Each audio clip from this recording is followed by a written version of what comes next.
Hello everyone. 13 जुलाई के MCQs हमारे पास ready हैं, तो चलिए शुरू करते हैं। पहला क्वेश्चन क्या है? पहला क्वेश्चन हमारे पास है, which of the following statements are correct about NATGRID. NATGRID के बारे में कौन से स्टेटमेंट्स करेक्ट हैं, ये पूछा गया है। पहला है, it is one stop destination for security and intelligence agencies to counter terrorism. दूसरा है, national investigation agency is one of the authorised agencies for professional investigations into suspected cases of terrorism. So कौन सा statement सही है, ये पूछा है हमें। सो आइए देखते हैं। यहाँ पे दोनों स्टेटमेंट्स करेक्ट हैं। दोनों स्टेटमेंट करेक्ट इसलिए है, पहला भी करेक्ट दूसरा भी करेक्ट। करेक्ट होने के पीछे रीजन क्या है दोस्तों? पहला जो स्टेटमेंट है, it is accessible by total of 11 agencies. There are total 11 agencies जो नेट ग्रिड को एक्सेस करती हैं। उसके अंदर एनआईए आता है, रॉ आता है, even CBI, etc. Okay, and they are mainly accessing NatGrid for professional investigations into suspected cases of terrorism. So suspected cases of terrorism के लिए NatGrid का use होता है। Second statement भी correct है, that it is one of the authorized agencies for professional investigations into suspected cases of terrorism. National Investigation Agency is one of the authorized agencies for professional investigations into suspected cases of terrorism. Okay? अगर हम लोग net grid की और बात करें तो net grid के दूसरे फीचर्स हैं, it will utilize technologies like big data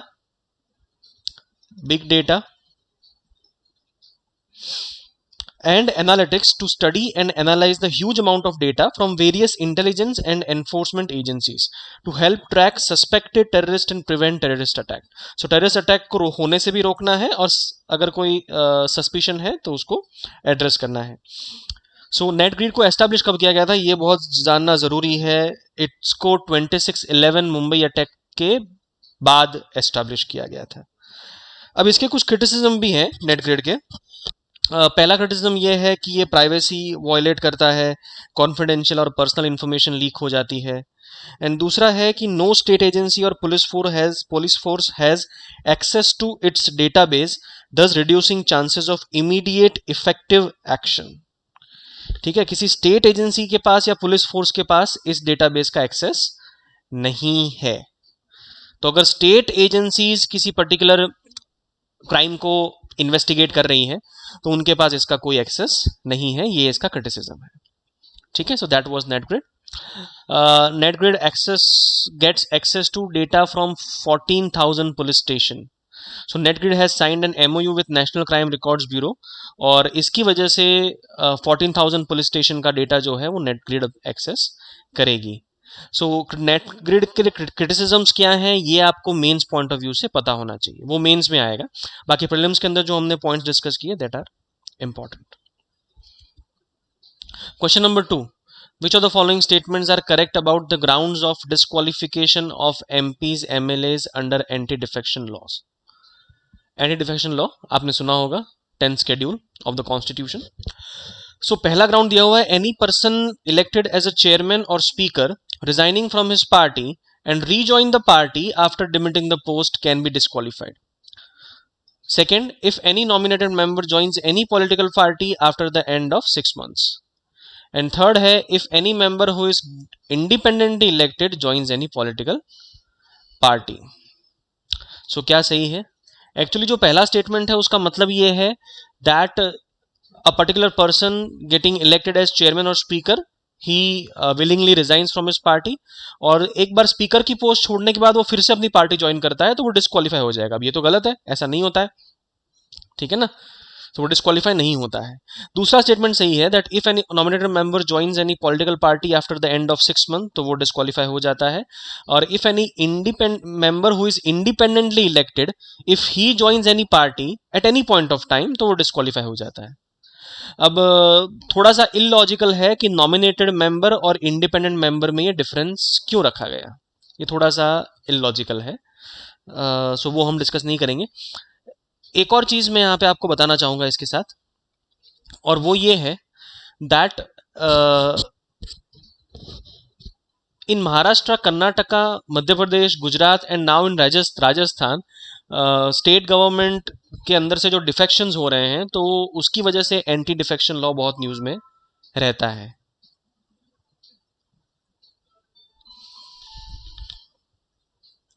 बहुत न्यूज में रहता है. And there are other 2 grounds also कि जहां पे डिस्क्वालिफिकेशन हो सकता है. 2 ग्राउंड तो यहाँ पे लिखे हुए हैं, the second point and the third point. Okay, the second point and third point. और इसके अलावा जो 2 ग्राउंड है वो है if he votes or abstains from voting in the house contrary to any direction issued by his political party. So political party ने कोई direction issue किया है और उसके कॉन्ट्ररी वो अगर भाई साहब वोट करते हैं तो उनका डिफेक्शन माना जाएगा और he will be liable for disqualification under anti defection law. And दूसरा ग्राउंड है that if an elected member gives up his membership of political party voluntarily. अगर इलेक्टेड मेंबर, जिस पार्टी के थ्रू वो इलेक्ट हुआ है, अगर वो अपनी मेंबरशिप विलिंगली सरेंडर कर देता है तो भी वो डिस्क्वालीफाई के काबिल है. ओके.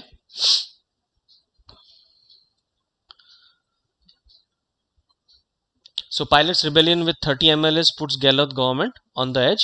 ये पर्टिकुलर न्यूज चल रही थी. सो चलिए नेक्स्ट क्वेश्चन पे चलते हैं. Question number 3. Which of the following statements are incorrect about paddy और राइस कल्टीवेशन इन इंडिया. क्या पूछा है हमें? इनकरेक्ट. सो ये बात हमेशा ध्यान रखिए, मैं बार बार कहता हूं आपसे कि करेक्ट पूछा है कि इनकरेक्ट पूछा है, ये जानना बहुत जरूरी है. ठीक है. सो India is the largest producer of rice in the world, ये बोला है पहले स्टेटमेंट में. दूसरे स्टेटमेंट में बोला है that Tamil Nadu is the largest rice producer state in India. और तीसरा है rice is mainly grown as kharif crop in India cropping pattern. तो क्या सही क्या गलत? यहाँ पे दोनों स्टेटमेंट सही हैं. एक्चुअली इनकरेक्ट पूछा है, सो ये वाला स्टेटमेंट इनकरेक्ट है, ये वाला स्टेटमेंट भी इनकरेक्ट है और ये वाला स्टेटमेंट सही है. And as we are asked with कि what is incorrect, so we'll go with 1 and 2, क्योंकि ये गलत और ये सही. So rice is mainly a kharif crop in India, हम सब लोग जानते हैं. India is the largest producer of rice, ये गलत है. गलत इसलिए है because China is the largest. China जो है वो largest producer है. India is second, Indonesia is third and Bangladesh is fourth. अगर हम states की बात करें, so West Bengal is the largest state in India in terms of rice production. Second is UP, बाद में आता है अपना पंजाब, ठीक है ना. एंड थर्ड वाला स्टेटमेंट सही है because rice is mainly grown as kharif crop specially in northern states, but it is also cultivated as a rabi crop in states like West Bengal, Assam, Tamil Nadu, Orissa and Andhra Pradesh. तो इन सब में वो राबी क्रॉप के तौर पे भी ग्रो किया जाता है. तो राइस खरीफ क्रॉप के तौर पे भी ग्रो किया जाता है इंडिया में और राबी क्रॉप के तौर पे भी ग्रो किया जाता है. सो हम इससे पूछा था कि what is incorrect and that is why will go with a 1 and 2. Question में क्वेश्चन इसलिए पूछा गया है बिकॉज न्यूज आइटम है that amid deluge Assam farmers stand out with flood resistance paddy. So Assam के अंदर फ्लड रेजिस्टेंस राइस कल्टीवेशन किया गया and that is why even after heavy rain and flood Assam में राइस कल्टीवेशन काफी अच्छा होने वाला है. And Punjab farmers find a better way to grow paddy. Many chose the direct seeding method for crop during कोविड-19 with a bonus no stubble burning. So stubble burning इस बार पंजाब में नहीं की गई है बिकॉज लेबर की शॉर्टेज थी and other multiple reasons. Question number 4. Which of the following statements are correct about Bhima Koregaon battle. So Bhima Koregaon battle news में रहता है. एक्चुअली ये 2018 में न्यूज में था ज्यादातर, बट अभी भी न्यूज चलती रहती है इसकी. सो क्या स्टेटमेंट करेक्ट है ये पूछा हुआ है हमें. करेक्ट है कि इनकरेक्ट पूछा है ये ध्यान रखना है आपको. पहला statement, the internal discrimination and caste clashes was one of the main reasons for this battle. दूसरा है it was one of the last battles of second Anglo Maratha war. So इसका सही आंसर है ए 1 ओनली. पहला पॉइंट सही है, दूसरा point गलत है. ये सही है, ये गलत है. अब इसके बारे में कुछ जान लेते हैं बातें. So actually it was in news in 2018 में न्यूज में था. द मेन रीजन वाज 2018 के अंदर 200th एनिवर्सरी थी इस बैटल की. तो उसकी वजह से क्या हुआ था कि कुछ इंसिडेंट्स ऑफ वायलेंस रजिस्टर किए गए थे उस पर्टिकुलर एरिया में. And the case is investigated by NIA, national investigation agency. So actually पहला स्टेटमेंट करेक्ट इसलिए है because reason for the battle was internal discrimination. Actually Peshwa Bajirao two had insulted Mahar community, that is Dalit community, and terminated them from service of his army. तो Mahar community ने क्या किया, महार ने अंग्रेजों के साथ वो लोग मिल गए and they fought a battle against Peshwa. ठीक है ना. सो यही एक बोन ऑफ कंटेंशन है. सेकेंड स्टेटमेंट जो है वो गलत है इसलिए because it was one of the last battles of third Anglo Maratha war. तो यहाँ पे थर्ड होना चाहिए, सेकंड नहीं. थर्ड एंग्लो मराठा वॉर का लास्ट बैटल था. सो इसलिए पहला सही, दूसरा गलत. Answer is a, one only. So NIA gets another 90 days to file chargesheet. Chargesheet India में बहुत एक पॉलिटिकली बहुत मैनिपुलेटेड ऑप्शन रहता है अलग अलग पार्टीज के पास. सो कई बार क्या होता है, अपना उल्लू सीधा करने के लिए पुलिस कई बार चार्जशीट फाइल नहीं करती है. ठीक है ना, या लेट फाइल करती है. Next question, question number 5. The Hagia Sophia is in news recently. News में चल रहा है अभी भी. Which of the following statements are correct about it. Hagia Sophia is former Greek Orthodox Christian patriarchal cathedral church, later an Ottoman imperial mosque and now a museum located in Greece. ठीक है. Second, it has been listed as UNESCO's world heritage site. पूछा क्या है हमें, correct पूछा है भाई. So correct पूछा है, इसके अंदर आंसर है हमारा 2 ओनली. सेकेंड स्टेटमेंट करेक्ट है, पहला स्टेटमेंट गलत है. पहला गलत इसलिए है, आपको शायद क्लिक हो गया होगा कि वो ग्रीस में नहीं है, टर्की में है. पूरा जो डिस्क्रिप्शन है पहले स्टेटमेंट में वो सारा सही है except one thing and that is the location. ठीक है, तो पूरा स्टेटमेंट सही होता है तो लास्ट के आप कई बार क्या है कि हम जल्दी जल्दी में पढ़ दे के छोड़ देते हैं. सो बी केयरफुल. ऐसे घुमा फिरा के स्टेटमेंट्स भी पूछे जा सकते हैं जिसमें पूरा डिस्क्रिप्शन सही दिया होगा एंड सिर्फ एक पॉइंट पे यूपीएससी खेल गई होगी एंड दैट इज लोकेशन. सो वो कहाँ पे लोकेटेड है, वी ऑल नो, वो टर्की में है. It is in Turkey, Istanbul. And the 1500-year-old structure has been listed as UNESCO's World Heritage Site. ये स्टेटमेंट सही है. सो न्यूज़ में क्यों रहता है, न्यूज़ में इसलिए था बिकॉज रिसेंटली जो टर्किश गवर्नमेंट है उन्होंने उस म्यूजियम को मॉस्क में तब्दील कर दिया है. सो एज सच माना जाता है कि टर्किश गवर्नमेंट सेक्युलर गवर्नमेंट है, बट ऐसा करने से उनके सेक्युलर क्रेडेंशियल्स पे एक सवाल या निशान खड़ा हो रहा है. Question number 6. Recently many state governments declared farm loan waivers. बराबर है. Which of the followings are responsible और possible drawbacks of farm loan waivers. Drawback क्या है, ड्रॉबैक मतलब उसके नेगेटिव क्या है, फार्म लोन करने से क्या नेगेटिव होगा. पहला स्टेटमेंट है agriculture labourers are not benefited from this waivers. दूसरा है it severely erodes credit culture. And तीसरा है it has higher opportunity cost for other developmental expenditure. Prima facie तो सब कुछ ही सही लग रहा है. यहाँ पे सही आंसर है ऑल ऑफ द अबव, बिल्कुल. और सी ऐसा माना जाता है कि बहुत टाइनी फ्रैक्शंस ऑफ फार्मर्स को ही वो कवर करता है, इसीलिए ये वाला स्टेटमेंट सही है. बहुत टाइनी फ्रैक्शंस ऑफ फार्मर्स को कवर करता है. और उसमें भी जो एग्रीकल्चर लेबरर्स हैं उनको तो कोई बेनिफिट नहीं है क्योंकि उनके नाम पे ज़मीन नहीं है. ठीक है, तो फार्म लोन वेव करने से पहले सबसे पहले चेक किया जाता है ओनरशिप. और अगर आपके पास ज़मीन की ओनरशिप नहीं है तो आपको लोन वेव का बेनिफिट नहीं मिलेगा. क्रेडिट कल्चर कॉम्प्रोमाइज होता है. कॉम्प्रोमाइज होने का मतलब ये है कि भाई बहुत सारे फार्मर्स ऐसा करेंगे कि लोन लेंगे और भरेंगे नहीं. क्यों, क्योंकि उनको विश्वास है कि आज नहीं तो कल जब इलेक्शन आएगा तो गवर्नमेंट हमारा लोन माफ कर देगी. तो इसी उम्मीद में वो लोग लोन रिपे नहीं करते हैं and it compromises credit culture of the economy. And third, it has higher opportunity cost for other developmental expenditure. ये बात बिल्कुल सही है. अगर फार्म लोन में गवर्नमेंट पैसे स्पेंड करेगी तो बाकी के डेवलपमेंटल एक्सपेंडिचर्स के लिए जो मनी चाहिए वो नहीं मिलेगा.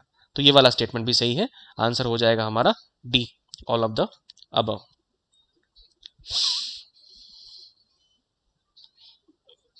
क्वेश्चन नंबर 7, क्वेश्चन नंबर 7 है, which of the following statements are incorrect about red sanders. पहला है, the tree is endemic to several districts in Andhra Pradesh and some parts of Tamil Nadu and Karnataka. दूसरा, it is not allowed to export red sanders as it is listed in appendix 2 of the CITES. So इसके अंदर second statement incorrect है और पहला statement correct है। पूछा क्या है, incorrect, and that is why will go with B, 2 only. अब रेड सेंडर्स क्या है, it is a type of a tree, ठीक है, प्राइमा फेसी नाम सुन के लगता है कि कोई जानवर का नाम है, but it is a type of a tree. The tree is endemic to several districts in Andhra Pradesh and some parts of Tamil Nadu and Kerala. ये स्टेटमेंट सही है। एक्चुअली आंध्र प्रदेश में वो कहाँ मिलता है, मेनली आंध्र प्रदेश, वो कहाँ आंध्र प्रदेश में मिलता है, एक तो पालाकोडा डिस्ट्रिक्ट में, Palakonda, sorry for my pronunciation, Palakonda and Seshachalam, Seshachalam, ये 2 डिस्ट्रिक्ट में पाया जाता है ये particular tree, and some parts of Tamil Nadu and Kerala, Karnataka. अब सेकेंड स्टेटमेंट गलत क्यों है, क्योंकि the earlier the government imposed ban on exporting red senders in 2004 due to over exploitation, लेकिन 2012 के अंदर साइट्स नाम का जो ऑर्गेनाइजेशन है, तो उसने हमें एक बेनिफिट दिया था कि भाई आप एक particular quantity of red sanders export कर सकते हैं, तो हमें एग्जेम्पशन दिया हुआ था, ठीक है ना। तो और 2019 के अंदर रिसेंटली, मतलब government has lifted this ban in favour of farmers. So पहले हम लोगों ने बैन किया था, बट 2019 में हम लोगों ने ये बैन हटा दिया है। So now our farmers can export red sanders, ठीक है ना। So India is not allowed to export, ये कहना गलत होगा। अब इसका जो दूसरा हिस्सा है कि वो अपेंडिक्स 2 ऑफ साइट्स में है कि नहीं है, ये सरासर सही बात है कि वो अपेंडिक्स 2 ऑफ साइट्स में एग्जिस्ट करता है।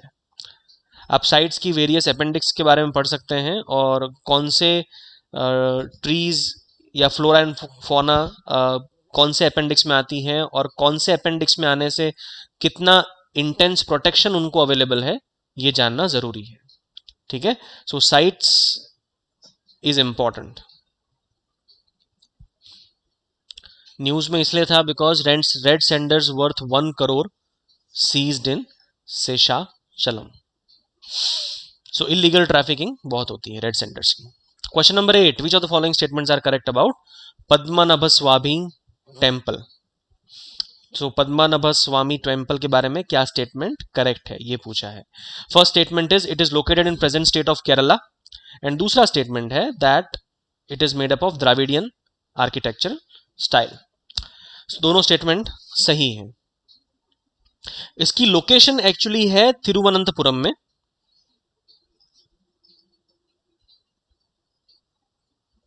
तिरुवनंतपुरम, इसके अंदर इसकी लोकेशन एग्जिस्ट करती है केरला में, and it is made up of a Dravidian architecture.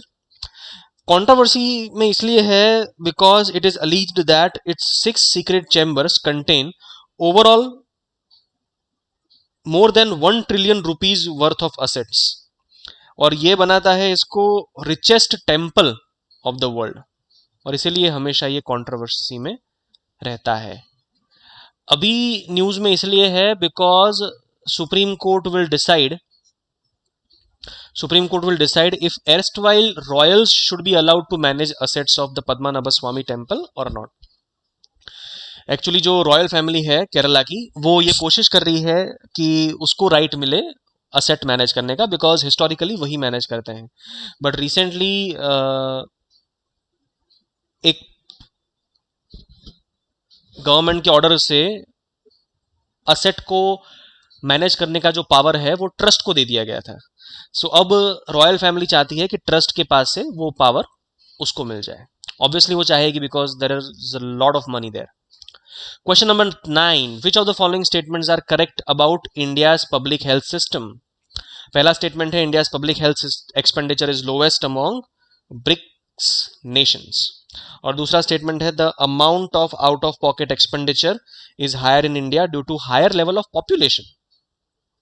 So correct पूछा है, पहला स्टेटमेंट मोस्ट लाइकली करेक्ट है और ये बात बिल्कुल सही है. एक्चुअली इंडिया स्पेंड करता है around 1% of GDP on health, which is the lowest in the BRICS country. कितना करता है? 1% ऑफ जीडीपी, बहुत कम है. It is lowest among the BRICS countries. US कितना स्पेंड करता है? यूएस 8.5% स्पेंड करता है दोस्तों. जर्मनी स्पेंड करता है 9.4%.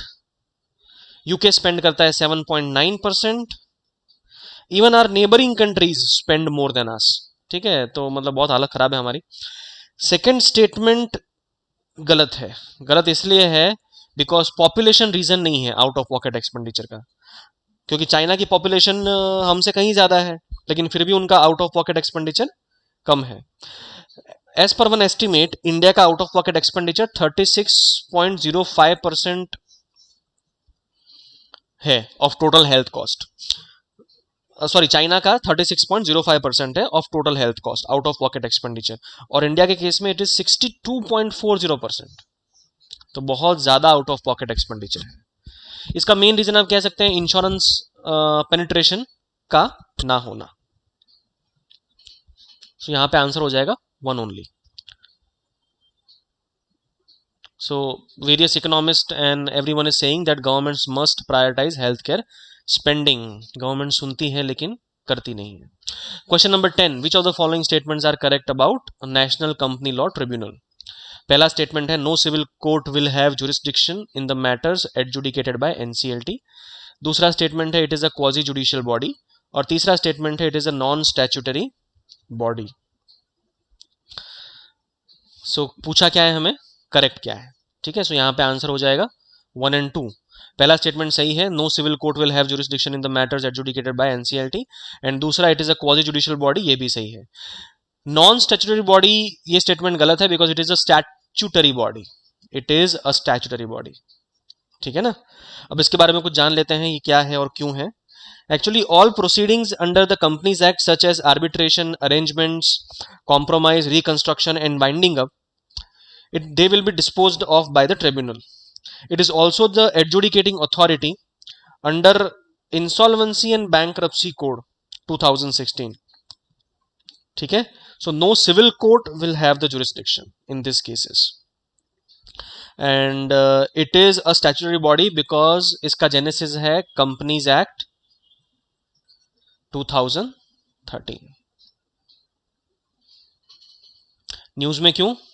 न्यूज में इसलिए because NCLT has told the debenture holders to settle dispute with various developers. Actually भी हो ये रहा है कि बहुत सारे डेवलपर्स, बहुत सारी कंपनीज डिफॉल्ट कर रही हैं अपने पेमेंट्स में. सो एनसीएलटी यही कोशिश करती है कि अगर डिफॉल्ट होता भी है तो जो डिबेंचर होल्डर्स हैं या जो लेंडर्स हैं वो आपस में पैचअप कर लें. ठीक है, जिससे इंसॉल्वेंसी की नौबत ना आए. So that is all from our side. अगर कोई आपको क्वेरी है इस पर्टिकुलर डिस्कशन में, कोई भी आपको डाउट है या कोई सजेशंस हैं, then please please please mention that in the comment box. Thank you.